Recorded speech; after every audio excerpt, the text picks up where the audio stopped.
Hey, have you tried winter sowing yet? Millions of people are doing seed sowing this way, and it is one of the easiest, most budget-friendly ways to get a multitude of flowers, vegetables, whatever it is you're growing. Many people don't have indoor growing lights or all of that apparatus, and yes, winter sowing may be the ticket for you for filling your garden with whatever plant you desire. So let's get rolling on 10 easy steps to get going on winter sowing this year.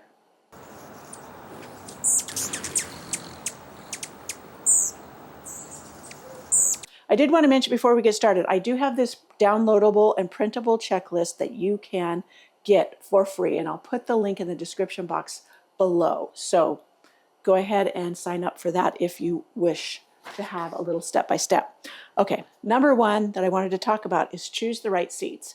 So this is hardy annuals, hardy perennials, cold-tolerant vegetables, and native plants. Many of them need a cold period to help them germinate well. It doesn't mean that they have to have it. So there's many things that you can sow in winter sowing that you could also start indoors if you desired. Now, one of those things is echinacea. People will say they need cold stratification. That's not necessarily true. They can benefit from it.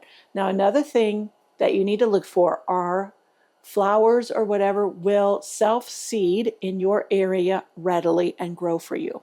I have a whole blog post and video on self-seeding flowers, what self-seeds for me, and you can see that. And then you will know that those things will also do well if you want to winter sow them rather than have them come up in your garden wherever they desire. So choosing the right seeds is number one. I have my seeds here. And that can include echinacea, rudbeckia, coreopsis, foxgloves, delphiniums. Now I have videos on winter sowing yarrow, delphiniums, and echinaceas.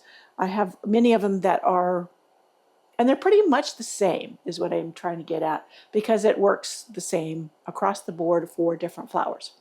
So that's number one. Number two, gather your simple containers.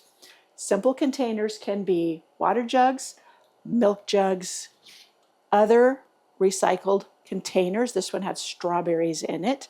This works well. Now, what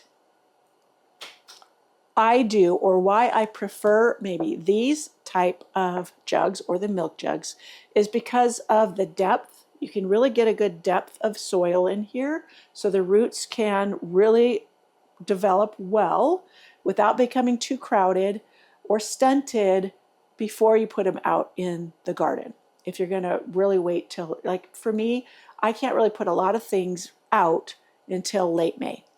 And then also the height, meaning I can grow taller plants like my yarrow and other things that have a tendency to grow, delphiniums, grow taller before it's time to put them out. And so they have the space in a taller container. Now, shorter growing things or things I'm going to pot up sooner will work fine in one of these. In fact, this one is here. I am going to winter sow some Japanese maples.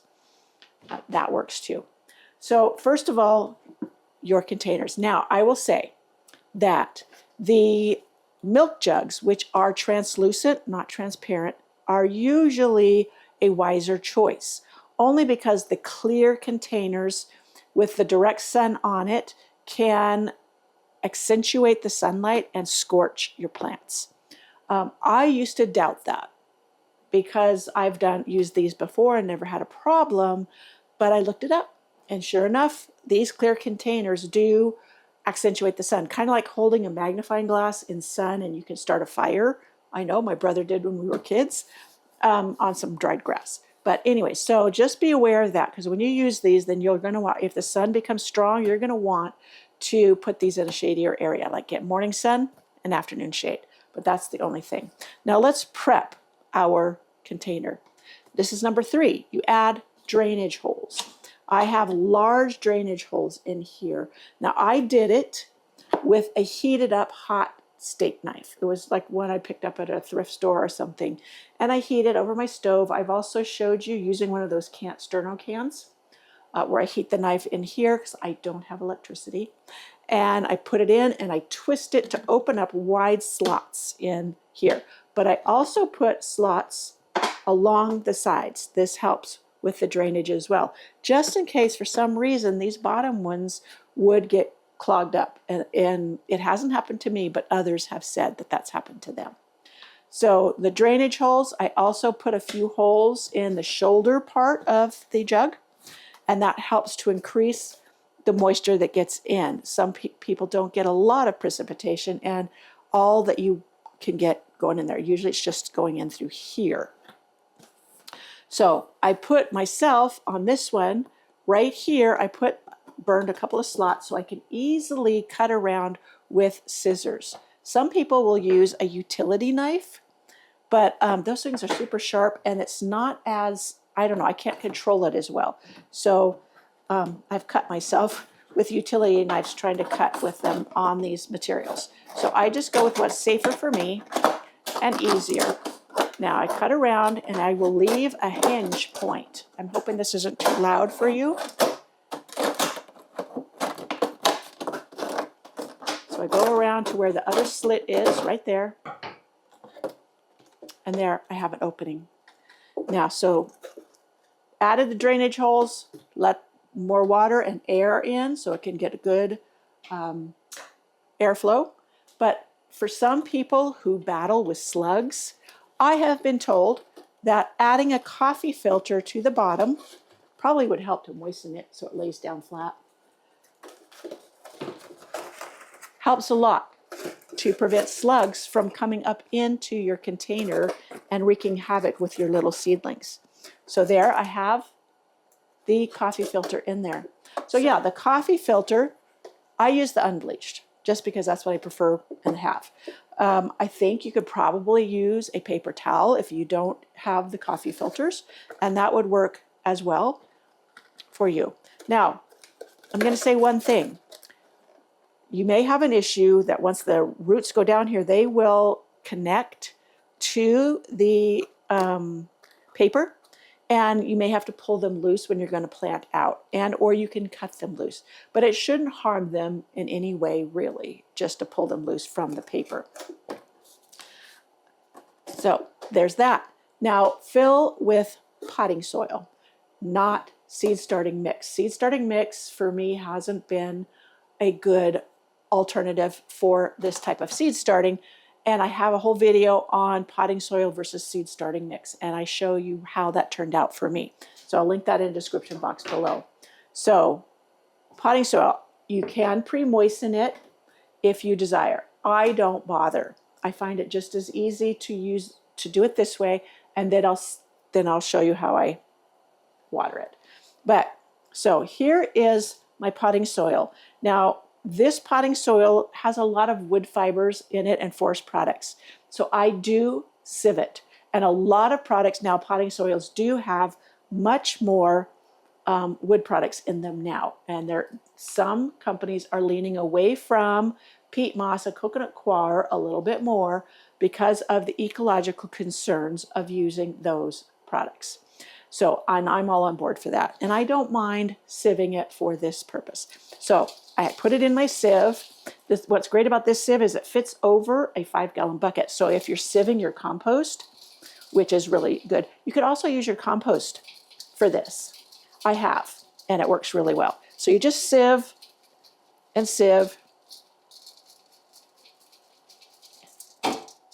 But you can see some big chunks in there of wood. And I usually dump that. I have a compost bin under here, but there's more I can sieve. So I have that. And you see, there's not a lot of perlite in there. So many times I will add more perlite to keep it loose. And also the perlite holds oxygen, which is important. This perlite got a little wet, which can be a benefit because, you know, the dust from it can be pretty abrasive to your lungs. So a lot of people have expressed concerns about potting soils with all the wood fibers in it tying up nitrogen. So you could add a slow release fertilizer. I prefer organics, like something from EB Stone, Espoma products. There's a plant tone you could put in here, and EB Stone also has a generic slow release fertilizer. Both, I go with, like I said, organics, because I'm an organic gardener. You could use Osmocote, which is not organic, but it is a slow release fertilizer. So if you wanted to add that, that can be helpful. I don't bother because I will, once I get germination, I do use a liquid fertilizer to start feeding the seedlings. So I'm mixing this up good here. Well, now it's on the drier side, so I could pre-moisten after I put it in here. Let me get a dish for the bottom. So here I have this to put this in as I'm filling with the soil. So you can moisten it before you get it in here. Sometimes when you get it, it's already moist because it's been out in the weather. And so I'm just filling this up.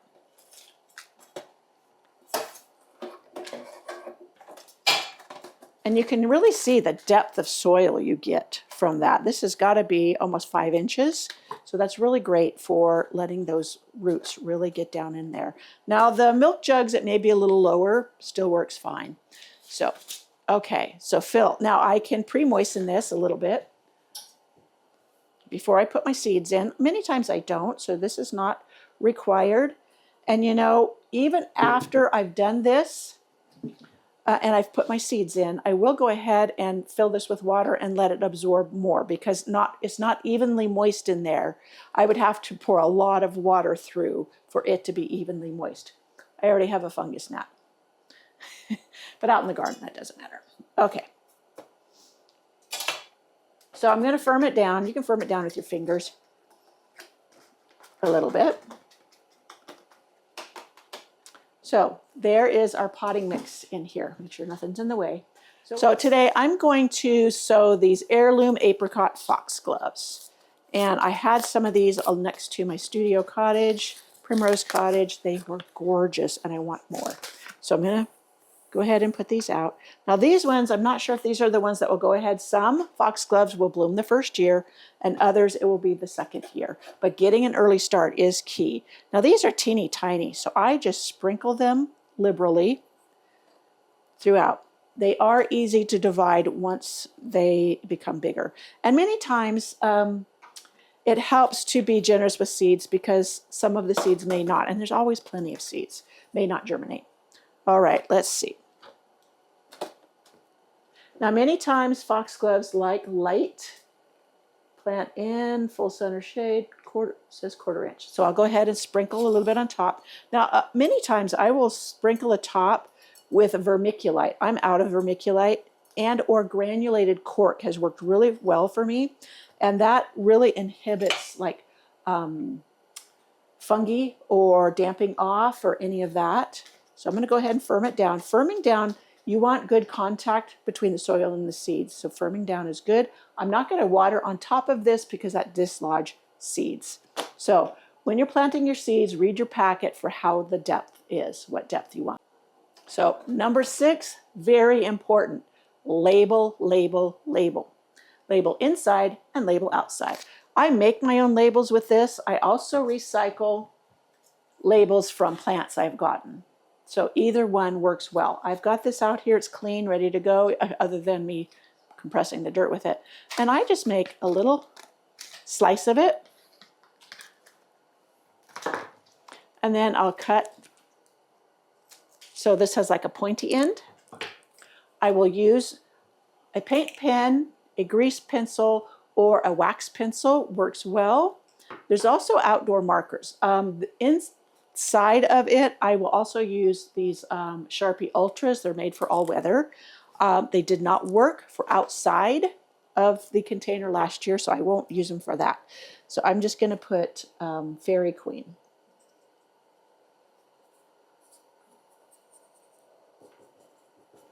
Foxglove. I don't have to put foxglove only because I recognize what the seedlings look like. And I'm going to put this inside here so it's protected. And then I also pretend this is a grease pencil that's going to stick around. I will put apricot foxglove, apricot fox. Now when I have the duct tape, that is what I'll use. I'm out, but I use what I have. I have used electrical tape. I have used packing tape. I prefer the true duct tape. It just seems to be hold up the best, but this will work for what I'm doing. You do not have to cover the entire seam. I used to and found that wasn't necessary. And that makes it a little fiddlier. So I just now cut pieces and seal it up.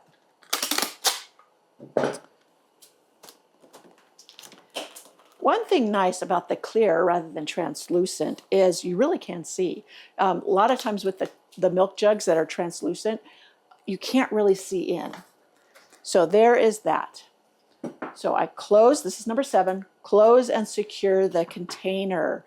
Now some people will actually poke holes along the seam and they'll use like wire or those twist ties from like bread bags, if you still get those, not the plastic ones.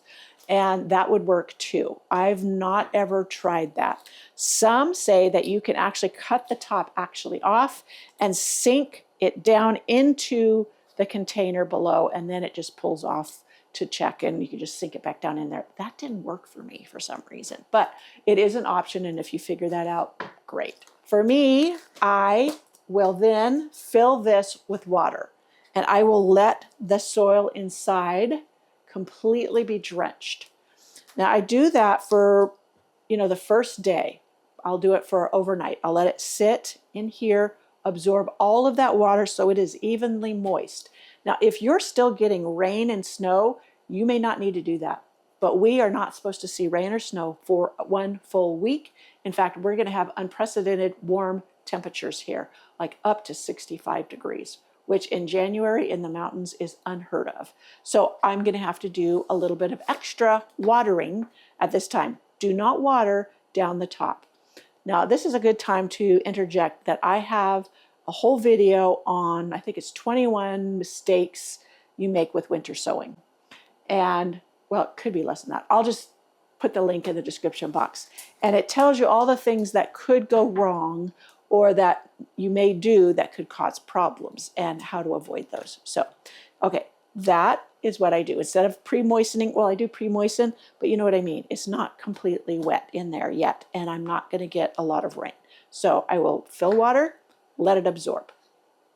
Then I could do it in here, or I could go ahead and place it out there and have it in the dish of water if I wanted to do it that way. So the next day I would take it out, let it drain, and then I will place it in place out there. So number 8 is place your containers outdoors. Now I usually put them in the confines of one of my raised beds. And that's because it prevents the wind from blowing them around, and they're up a little bit higher, so it's easier for me to check on them. This time I'm going to put some of them in my very high elevated raised bed that Vigo Gardens had sent me to test out. And I'm liking it much more than I ever thought I would. So I definitely will be getting another one in the future to put on my deck to grow in. And this is not sponsored by them. It's just I did really like that product. As I'm aging, it's really come in handy, not having to bend down low.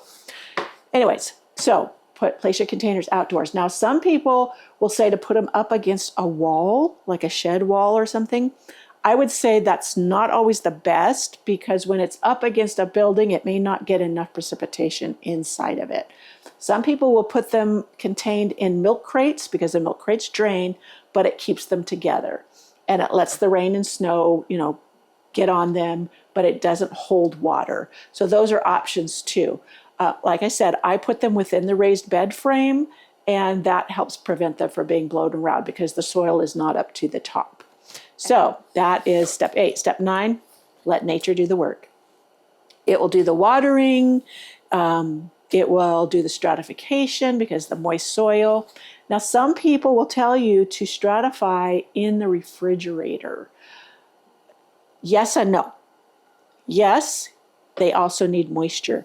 Now, you saw me put the coffee filter in here. You can cold stratify seeds in your refrigerator if you want to start them indoors. You put them in a moistened coffee filter or paper towel, and then you put them in a baggie, a plastic baggie, like a sandwich bag or a Ziploc bag, and put them in the refrigerator for a couple weeks. They need both the moisture and the cold to stratify. You can't just put the seed packet in the refrigerator and have it do the same thing, because some seeds, they actually need the cold and wet for the seed coat to break well so the seed can germinate.